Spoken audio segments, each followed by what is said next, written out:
안녕하세요. 스티브쌤입니다. 자, 지난 수업에 이어서 이 오형식에 관련된 이 목적 보호에 관련된 얘기를 오늘 추가로 하나 드리겠습니다. 자, 이번 시간에 이 목적격 보호를 하기에 앞서서 여러분에게 이미 목적격 보호가 뭐다는 설명을 이미 간단하게 정의를 드렸어요. 그 정의의 1번이 뭐였다? 이 목적어 하는 동작을, 목적어는 이미 주어가 아닌 목적어라는 자리에 정해져 있는 명사이기 때문에 얘는 동사를 데리고 올 수가 없어요. 하지만 동작은 할 수 있어. 그래서 어거지로 이제 살짝 갖다 붙였다, 뭐 이제 봉합을 했다, 이런 느낌으로 제가 얘기를 드리는데, 목적어의 동작을 나타내는 것을 목적격 보호라고 하는데, to 부정사라는 걸 쓰는 걸 원칙으로 한다, 이렇게 말씀을 드렸어요.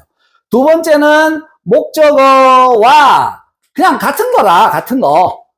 그냥 같은 거. 그래서 이때는 명사나 형용사를 목적어 뒤에 갖다 놓고 얘는 얘하고 같아요, 이렇게 하면 돼요.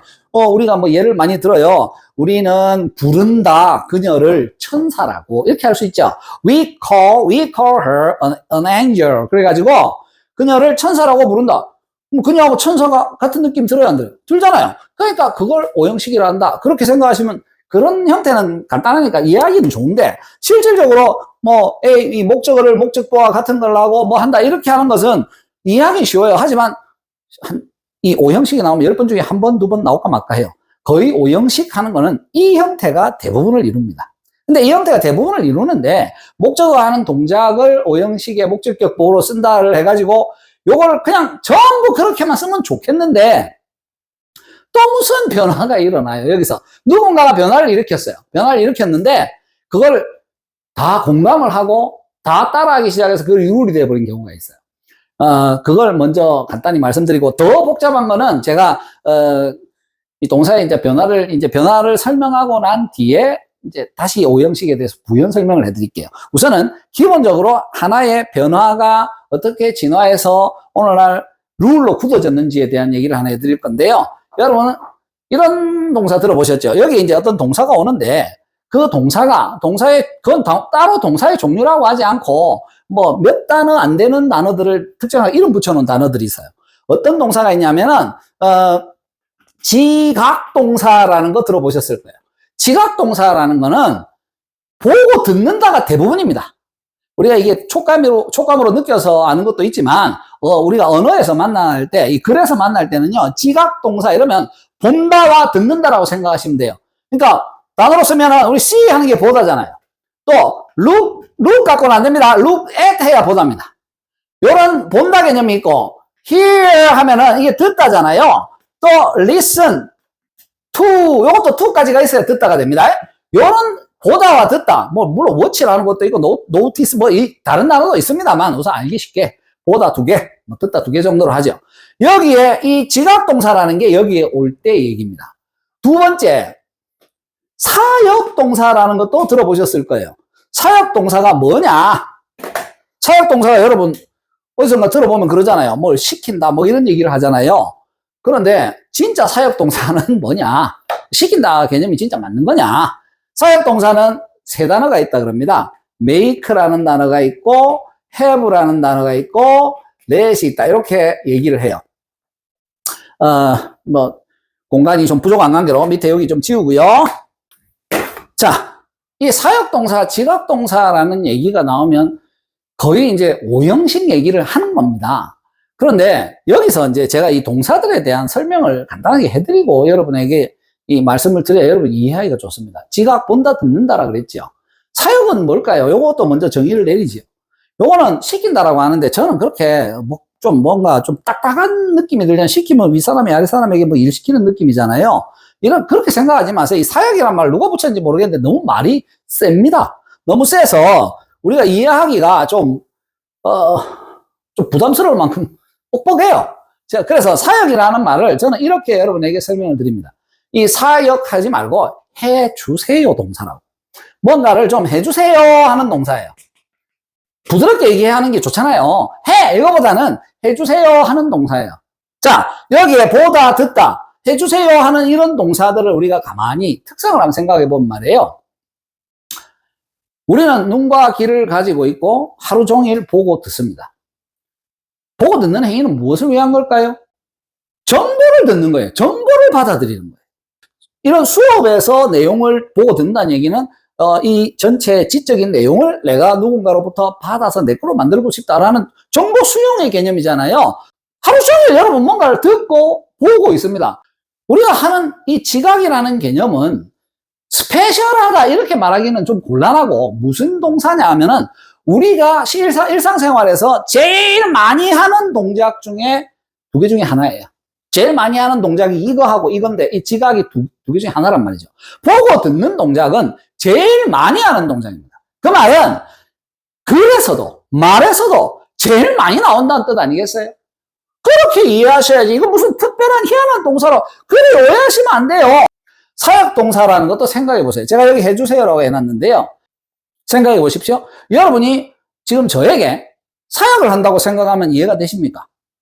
되실는지도 모르죠. 저보고 영상 찍어가지고 유튜브 올려가지고 나한테 들려줘 라고 얘기는 안 했지만, 제가 자발적으로 해드릴게요 라고 하고 있지만, 어찌 보면 유튜브라는 이런 뭐랄까요, 플랫폼이랄까요, 여기서 이런 영상들을 제작해가지고 갖다 놓음으로 해서 우리 거를 좀 봐주세요 이런 개념 아닐까요? 여러분이 고객이다 뭐 아니면 구독자다 뭐 시청자다 이래가지고 서로 상호관계에 있는데, 경우에 따라서는 이 구독을 하는 사람, 시청하는 사람들 입장에서도 뭔가 좀 올려주세요 한 개념이고, 또 올리는 사람 입장에서는 좀 봐주세요 하는 개념 아니겠어요? 서로 누군가에게 뭔가를 해달라는 것 같잖아요. 그건 뭐 이제 유튜브 얘기는 그렇고, 뭐 여러분 버스를 타도 마찬가지예요. 그 관계를 잘 생각해 보면 버스 기사님에게 제가 버스 요금을 드릴 테니까 제 목적지까지 데려다 주세요 아니겠어요? 그렇습니다. 우리의 이 삶은요, 혼자서 이루어지지 않습니다. 우리 사회적인 삶이라는 것은 다른 사람과의 관계로 이루어지는 거죠. 관계는 어떤 거냐면 그 멀뚱히 쳐다보는 관계가 아니고 서로 뭐 해주세요 하면서 엮이고 얽히고 섞이는 게 관계예요. 뭐 더 조금 이해하기 쉽게 하자면 엄청나게 큰 거미줄에 우리가 다다다다닥 붙어 있다고 생각하면 되죠. 거미줄이 서로 다 연결되어 있기 때문에 내가 A라는 거미한테 연결하고 싶으면 요 거미줄 톡톡 치면 쟤한테 신호가 가는 거예요. 또 A라는 거미가 B라는 거미한테 신호를 보낼 수도 있고, B는 나한테도 신호를 보낼 수가 있는 거예요. 이게 다른 말로 해서 전부 해주세요 좀 하세요 이 개념이에요. 그러니까 사역을 갖다가 너무 빡세게 이해하시면 안 된다.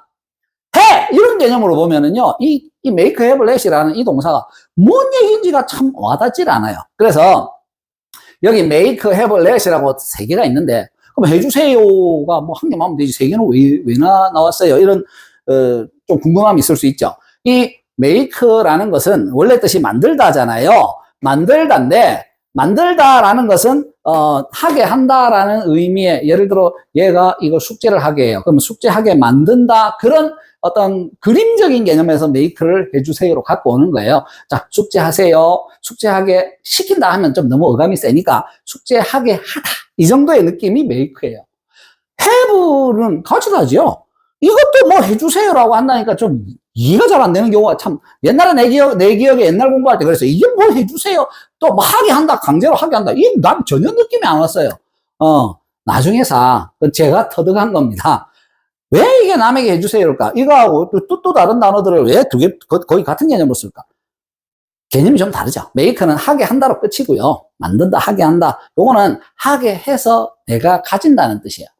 이해하기 쉽게 하자면은, 뭐 미용실 같은 데 가서 머리를 좀 잘라주세요, 이렇게 뭐 머리 펌을 해주세요 한다는 얘기는 뭐예요? 그 펌이나 컷의 결과를 내가 가지는 거죠. 그렇습니다. 어떤 누군가에 해주세요 해가지고 그 결과를 내가 가지게 될 때는 have를 쓰라는 얘기고, 그냥 하세요, 해주세요지만 하세요 정도일 때는 make를 쓰는 거예요.